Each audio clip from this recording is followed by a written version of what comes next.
तमाम सनातन प्रेमियों को जय श्री राधे।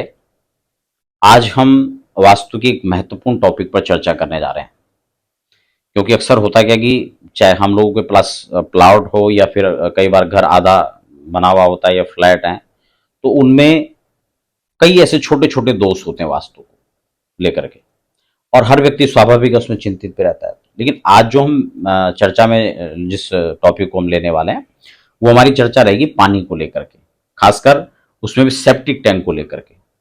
योग में आज मैं आपको एक ऐसा अद्भुत उपाय बता रहा हूं, सिर्फ एक तार तांबे की, वो तार ही आपको आपकी समस्या से तार देगा। बहुत छोटा उपाय, ऐसा अद्भुत प्रयोग है, आप उसे करें और जो भी आप इस समस्या से आपको लग रहा था कि बहुत बड़ी समस्या, कैसा निदान होगा, तो उस समस्या से आप बिल्कुल बाहर आ जाएंगे। जहां पर सीवर लाइन नहीं है वहां पर ये सेप्टिक टैंक की व्यवस्था होती है, लेकिन जो अन्य जल की व्यवस्था है वो तो सभी के घरों में होता है।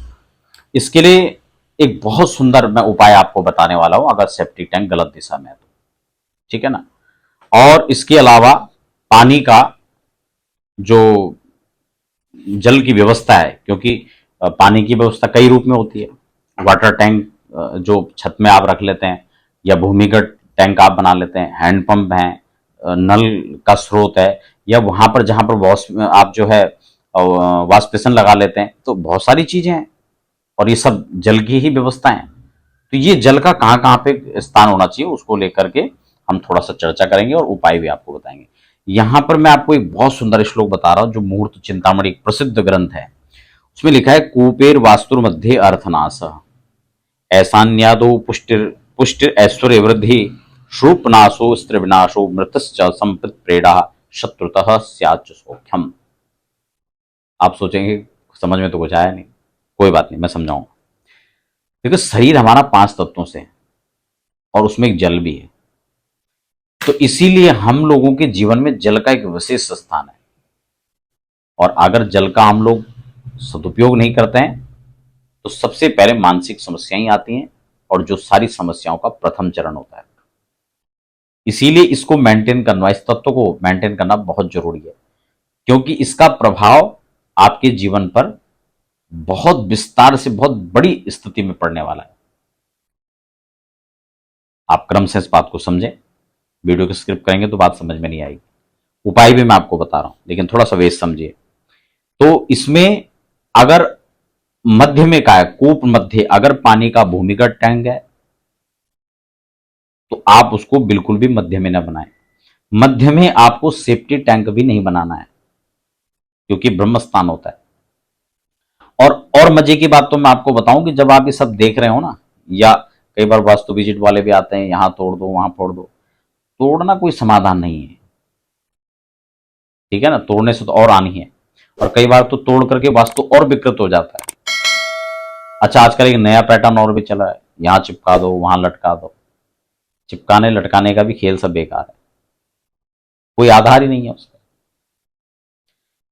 और सबसे महत्वपूर्ण बात क्या है, क्योंकि मैं कल ही अभी एक वास्तु विजिट पे गया था, और इसलिए वो चीज मुझे अभी स्मरण में भी आ रहा है कि उनके मकान में सबसे खास बात क्या थी। इसलिए इन बातों को भी ध्यान में रखना चाहिए। अगर आप वास्तु, कुछ लोग हो सकता है वो भी देख रहे हो जो वास्तु सीख रहे हैं, तो उनको ये बात हमेशा ध्यान रखनी है कि प्लॉट या मकान जो भी है, उसमें ये भी देख लें कि उसका फेस क्या है,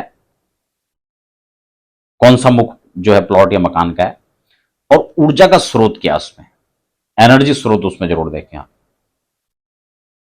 तो इसमें जो है, सबसे पहले तो जो आपके पास प्लॉट है या मकान है, आप उस एरियाज के जो पद हैं आप उनको निकाल लीजिए, क्योंकि तब तक आप उसमें जो भी डिसाइड कर रहे हैं वो मेरे हिसाब से पूर्णतः सही नहीं है। कई बार हो सकता है कि आपने सही पद में बनाया हो या सही बना हो। तो समाधान क्या क्या हो सकता है, जो हमने कल वास्तु विजिट किया, मैं उस पर भी थोड़ा सा आपको बता रहा हूं, क्योंकि वो मकान बिल्कुल तैयार तो नहीं हुआ था, थोड़ा कंस्ट्रक्शन का उसमें काम बचा हुआ है, लेकिन ये उसमें सेप्टिक टैंक बन गया था, गलत दिशा में बना हुआ था, और वो इसको समझ रहे थे, उसी को लेकर हमारे पास आए थे। तो वो भी कैसे सही हो सकता है, और आप भी कैसे सही कर सकते हैं, उसको थोड़ा सा समझिए।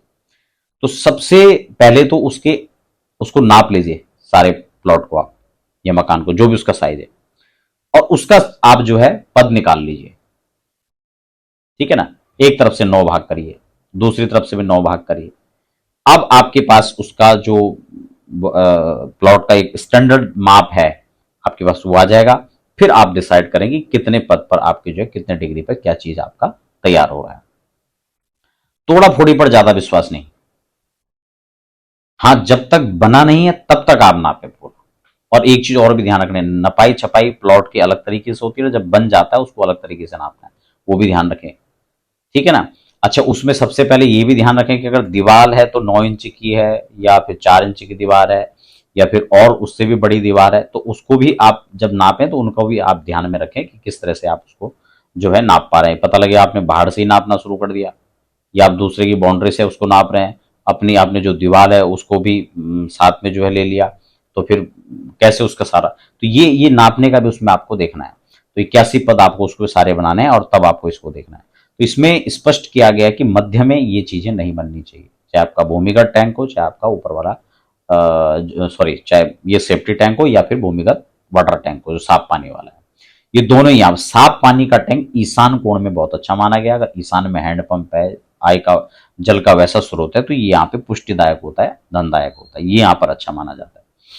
इसी को उत्तर में भी जो है अच्छा माना जाता है अगर साफ टैंक, साफ पानी का स्रोत है।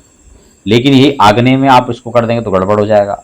स्त्री के नाश दक्षिण में इसको जो है स्त्री नाश होता है, पश्चिम में ये जो है संपत्ति का नाश करेगा, और वायव्य कोण में अगर इसको रखेंगे तो ये शत्रु पीठ आदि। तो ये कुल मिला के इसका जो सही स्थान हो सकता है वो ईशान में साफ जल का, और उत्तर में आप कर सकते हैं, ठीक है ना। ये वरुण की दिशा ईशान को माना जाता है।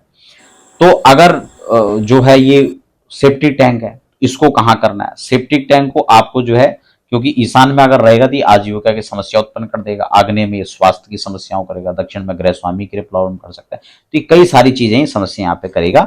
तो इसको सबसे अच्छा जो इसका जो क्या नाम है वाटर सेफ्टी टैंक का है, ये वायव्य कोण में रहेगा, या फिर पश्चिम और वायव्य के मध्य भी आप ले सकते हो। तो उस हिसाब से आपको वो जो पद है वो डिसाइड कर लेने, और तब उसमें वहां पर आपको नपाई छपाई के साथ में।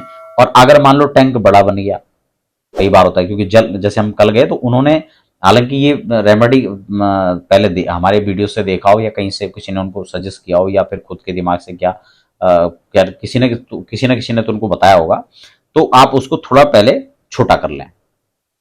लेकिन छोटा भी आप उसी हिसाब से नाप के करें, क्योंकि जैसे हमने कल देखा कि उन्होंने उसको डिवाइड तो कर दिया था लेकिन उन्होंने ज्यादा स्थान छोड़ दिया।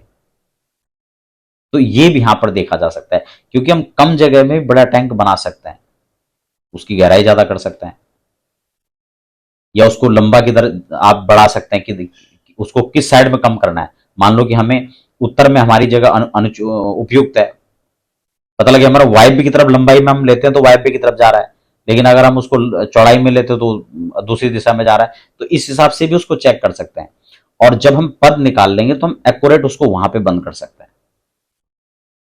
अच्छा, और जो शेष भाग है वो हमारा सोखता का काम आ सकता है, क्योंकि आप उसमें कच्चा, जैसे हमने इनको, ये उपाय भी हो गया आपका, और साथ साथ में वो जगह यूज में भी आ गई आपकी, क्योंकि भूमि के नीचे तो कहां क्या है वो तो मैटर अलग है, आपने उसको भर देना है। तो उसमें आप भरने के लिए जो ईंट आदि के टुकड़े हैं उसको आप डाल लें, उसमें आप कुछ कोयले का अंश भी थोड़ा रख सकते हैं, और थोड़ा नमक का अंश, थोड़ा फिटकरी भी आप इसमें डाल सकते हैं। ये थोड़ा थोड़ा आप उसमें डाल सकते हैं जो आपने बंद करके हटा दिया, जिसको आपने बंद कर देना है, ब्लॉक कर देना है। जो बचा हुआ है उसमें आप एक कॉपर की वायर या कॉपर का कोई पाइप आप जो है भूमि से टच करके डाल दें। अभी आप उसको नाप लें आपको कितना हुआ है, और वो लगभग वहां तक होना चाहिए जहां तक उसकी भरने की संभावना है। उसके बाद वो जहां से दूसरे में फ्लो करेगा, क्योंकि उसके 2 भाग या 3 भाग बनाते हैं सेप्टी टैंक के, तो वहां से वहां तक आप उसको रखना है। और उसके बाद एक टुकड़ा और रखना है जो उस दीवार से लेके ऊपर टच हो। बस ये रेमेडी आपको करनी है। ये क्लियर हो गया, और वास्तु के और भी कई छोटे छोटे दोष हो सकते हैं, और ये दोष का उपाय आपने ये तो संक्षिप्त में कर लिया। उसके बाद एक सर्वश्रेष्ठ महत्वपूर्ण उपाय बचता है, वास्तु की वैदिक शांति। बस ये आप करवा लीजिए और उसके बाद निश्चिंत हो जाइए। कोई दोष वोष कुछ नहीं, फिर खत्म। आप बिंदास होके रहिए, तोड़ा फोड़ी बिल्कुल नहीं करना है, नाप करके एक एक पद को निकालना है और उसके बाद क्लियर करना है कि हमें कहां से घटाना है, कहां से बढ़ाना है। घटाने बढ़ाने की गुंजाइश ना हो तो आप इस उपाय को भी कर सकते हैं। और जैसे कल जब वास्तु विजिट किया तो उनके पास ये गुंजाइश थी और वो काम वहां पर पॉसिबल भी हुआ और हमने उनको भी ये रेमेडी बताई। आपको आज फिर रेमेडी बता रहा हूं क्योंकि ये आज हमारे दिमाग में तत्काल में, कल ही हम इस काम को किया तो मुझे कल ही लगा कि ये चीज सब तक बतानी चाहिए, क्योंकि बहुतों के साथ ये समस्या होती है। बहुत लोग इस बात को कहते हैं, कई बार हमने बहुत सारे वास्तु विजिट किए तो उनमें ये समस्याएं अक्सर हमने देखी। तो आपका भी काम आ सकता है। जानकारी अच्छी लगी तो आप अपने इष्ट मित्रों के साथ भी शेयर कर सकते हैं। तब तक के लिए हमें दीजिए इजाजत, अगले कार्यक्रम में हम फिर मिलते हैं।